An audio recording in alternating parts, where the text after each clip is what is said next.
Welcome back नाजरीन हम बात कर रहे थे कौमी आबी पॉलिसी 2018 और सिंध के तहफ़्फ़ुज़ात। अभी हमारे साथ टेलीफोन लाइन पर मौजूद हैं एहसान लगारी साहब, जो इरसा के सिंध से नुमाइंदे हैं। उनसे हम बात करेंगे। अस्सलाम वालेकुम सर। वालेकुम सलाम जनाब।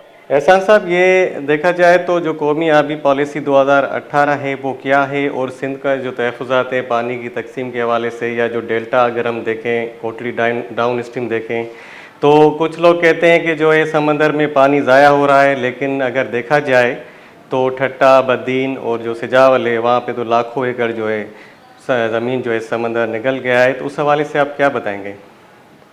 जी, एक तो मैं ये अर्ज करना चाहता हूँ कि जो नेशनल वाटर पॉलिसी जो 2018 में बनाई गई है वो एनवायरनमेंट का भी जिक्र करती है, सी वाटर इंट्रूजन का भी जिक्र करती है, और उसके साथ साथ जो कोस्टल लाइन और मैंग्रोव्स की जो कमी हुई है उसकी भी बात करती है, जी। और 91 अकार्ड को इम्प्लीमेंटेशन की बात भी करती है, ग्राउंड वाटर पे लेजिस्लेटिव फ्रेमवर्क की बात करती है, और इंटीग्रेटेड वाटर रिसोर्स मैनेजमेंट यानी बेसिन लेवल पे मरबूत सही आबपाशी के निज़ाम की भी बात बात करती है। करती है। अब उसमें अब अगर आप देखें तो एक कॉमनलिटी इसमें भी है, वो ये है कि ये तो रियलाइज किया जाता है कि भाई इन्वायरमेंटल फ्लो की ज़रूरत है एक एरिया। अगर पॉलिसी स्टेटमेंट देखें तो वो रिकग्नाइज भी है, लेकिन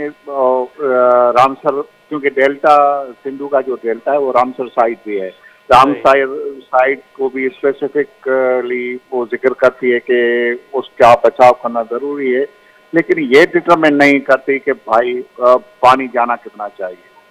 सी वाटर इंट्रूजन की बात तो स्टडी बिल्कुल एक्नॉलेज करती है, स्टडी प्रॉमिस भी करती है, और लेकिन उसमें अगर आप देखेंगे तो कोई स्पेसिफिक एक्शन नहीं है कि स्टडी कराई जाएगी, लेकिन लोअर रिपेरियन की बात भी करती है, सिंध का स्पेसिफिक जिक्र भी है।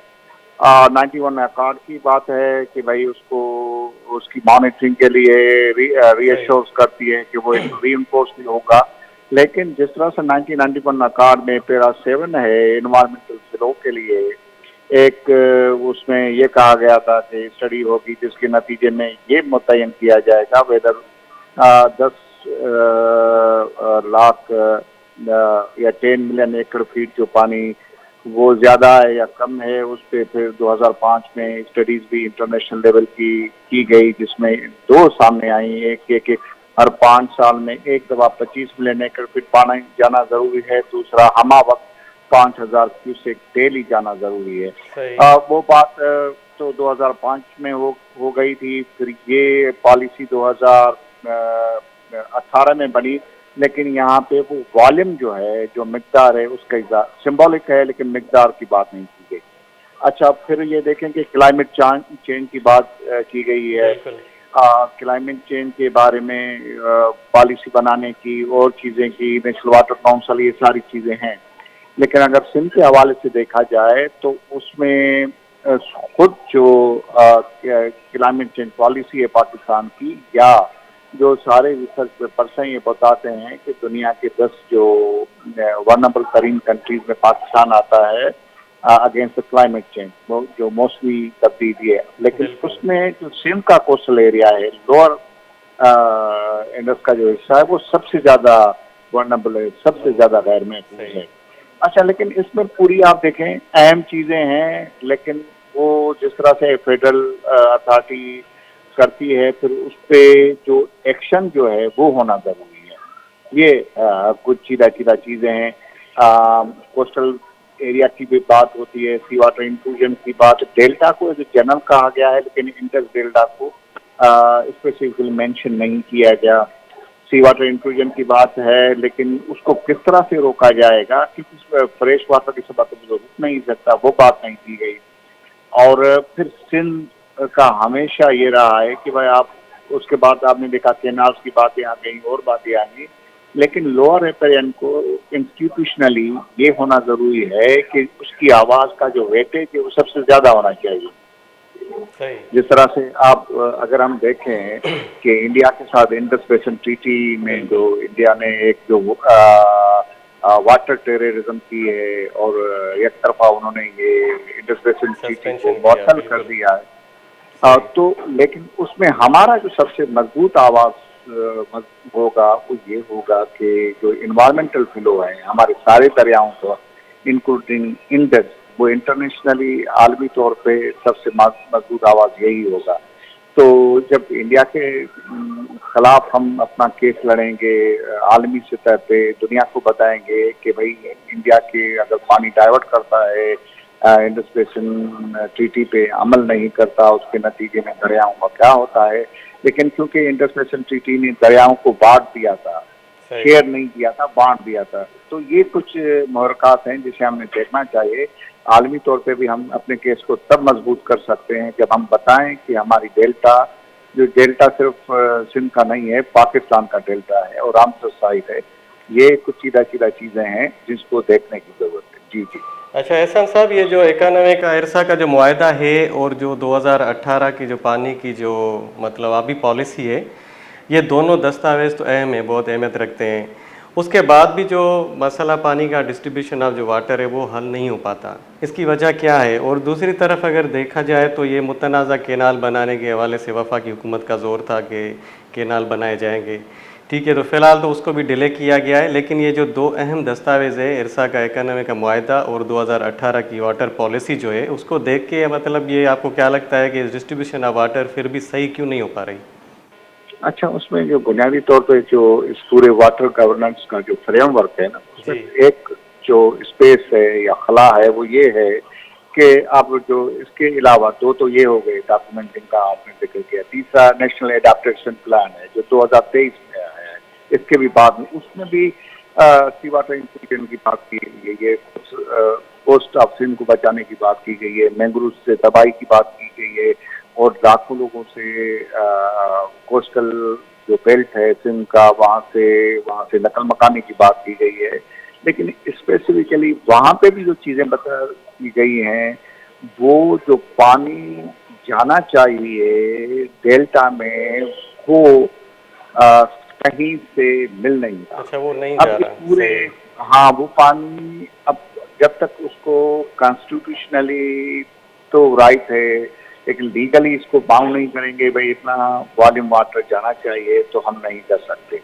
और ये केनाल का जो पूरा मामला है वो भी इसलिए है कि जो पानी अगर उसको आप एनालाइज कर देंगे ना जो डेटा को, तो हमें मालूम होगा, तो हमें तो अपना डेल्टा को पानी देने के लिए नहीं है। जो हमारा केनाल एग्जिस्टिंग सिस्टम है पंजाब से केपी और सुदान का, उनका पानी पूरा नहीं है, तो कोई हम एडिशनल चीज़ नहीं कर सकते। तो जो चीज़ें हैं इनमें आपस में लिंकेज नहीं है और इम्प्लीमेंटेशन जो फ्रेमवर्क्स हैं ना वो कमज़ोर हैं, जो गवर्नेंस के साथ बेहतर करने की ज़रूरत है। सही। अच्छा एहसान साहब, ये अगर वफा की हुकूमत जो है, फेडरल गवर्नमेंट जो है, ये जो वाटर पॉलिसी है 2018 की, उसको अगर दोबारा से रिव्यू करे तो क्या इसका हल निकल सकता है? ये जो केनालों का मसला भी सामने आया था, तो अगर ये उसको दोबारा रिव्यू किया जाए तो ये क्या बेनिफिशियल है हमारे लिए? नहीं, आप देखें पॉलिसीज या लीगल फ्रेमवर्क तो रिव्यू होने चाहिए, उसमें इतना बड़ा मसला नहीं है उसको। लेकिन ऑलरेडी जो 2018 में वादे किए गए थे पॉलिसी में जो मौजूद है उसको पूरा करना जरूरी है। जैसे उसमें कहा गया था कि स्टेक होल्डर रोल्स होगा, पार्टिसिपेटरी मैनेजमेंट होगी, फ्लड और ड्राउट को देखा जाएगा। और इस पॉलिसी के बाद 2020-2022 में हमने बहुत बड़ा फ्लड का सामना किया और फिर पूरे उसमें लिखा गया है कि रामसर साइट्स को बचाया जाएगा, डेल्टा और सिंध और वेटलैंड और रामसर साइट, उस पर इम्प्लीमेंटेशन प्लानिंग क्या है, क्या करना है वो नहीं है। इन्वायरमेंटल फ्लो की बात है, लेकिन सबसे अहम बात है उसके लिए इम्प्लीमेंटेशन फ्रेमवर्क नहीं है। तो वो सारी गवर्नेंस और अमली इकदाम की बात आ जाती है। ये सारा बाकी चीजें गवर्नेंस का मसला है आपके मुताबिक, ये जो पानी की डिस्ट्रीब्यूशन के हवाले से? बिल्कुल बिल्कुल बिल्कुल। अच्छा, तो अगर क्लाइमेट चेंज को देखें तो आपने कहा कि वो पाकिस्तान मुतासर है क्लाइमेट चेंज के हवाले से भी अगर देखा जाए तो पानी की कमी जो है, शॉर्टेज ऑफ वाटर जो है वो बिल्कुल है, या उसको मज़ीद जो है ये डॉक्यूमेंट्स में दिखाते हैं कि पानी की कमी है या समंदर में पानी ज़ाया हो रहा है, या जो क्लाइमेट के असरात भी हैं इस रीजन में? अच्छा देखें, जो समंदर में पानी का साया होना, जी, ये तो इस तरह से समझें, आज के दौर में जब इन्वायरमेंट की जो शनासाई है, ये एक क्रिमिनल स्टेटमेंट है। वो इस सही, तरह से कि खुद हमारे अपने डॉक्यूमेंट्स, गवर्नमेंट के डॉक्यूमेंट्स कहते हैं कि डेल्टा के खराब होने की वजह से $2 बिलियन का सालाना हमें नुकसान हो रहा है।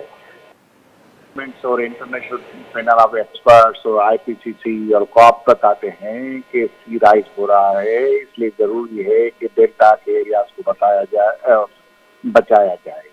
और अगर ये नहीं किया गया तो उसके नतीजे में साइक्लोन बढ़ सकते हैं। कराची से लेके बदीन तक जो शहरी इलाके हैं वो पानी के अंदर आ सकते हैं, और ग्लोबल वार्मिंग के नतीजे में 2100 तक मोर देन 40% जो करंट कोस्टल लाइन के शहर हैं वो अंडर वाटर आ सकते हैं। और जो ग्लोबल है वार्मिंग की वजह से पहले ही वो समंदर की सतह बढ़ती है।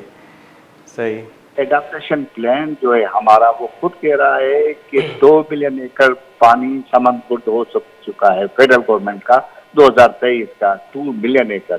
दूसरा वो खुद ही कहता है कि 100 एकड़ मिनिमम रोजाना वो जो है समंदर हमारी जमीन ले रहा है। ले रहा है, अच्छा, ये सही, सिर्फ जमीन नहीं है, ये पूरा बायोडाइवर्सिटी है, पूरा माहौलियाती तनों है जिसको बचाना जरूरी है। और ये बचेगा तो स्टेबल पाकिस्तान होगा, पायदार पाकिस्तान होगा, ये समझने की जरूरत है। सही। बहुत बहुत शुक्रिया एहसान अधिकारी साहब, आपकी बड़ी मेहरबानी, आपने हमें अपना कीमती वक्त दिया। जी नाजरीन, हमारे साथ बात कर रहे थे एहसान अधिकारी साहब जो इरसा के नुमाइंदा हैं सिंध से।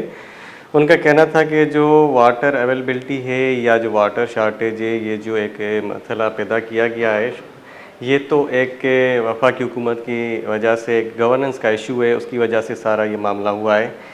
अगर हुकूमत चाहे तो ये जो डेल्टा जो हमारी है, इंडस डेल्टा जो है वो बच सकती है, सेफ हो सकती है, और जो कोटली डाउन स्ट्रीम जो है उसमें भी पानी जा सकता है। अगर डेल्टा तबाह हो जाती है तो फिर क्या होता है कि जो लाखों एकड़ ज़मीन है ठट्टा की और बदीन की, सिजावल की, वो समंदर निगल रहा है, तो उसके हवाले से काफ़ी नुकसान आते हैं और इकोसिस्टम पूरा तबाह होता है। डेल्टा तबाह होने से काफ़ी जो है माहौलियाती असरात सामने आते हैं। तो नाजरीन, यहाँ पे हम लेते हैं एक मुख्तसर सा ब्रेक, मिलते हैं ब्रेक के बाद।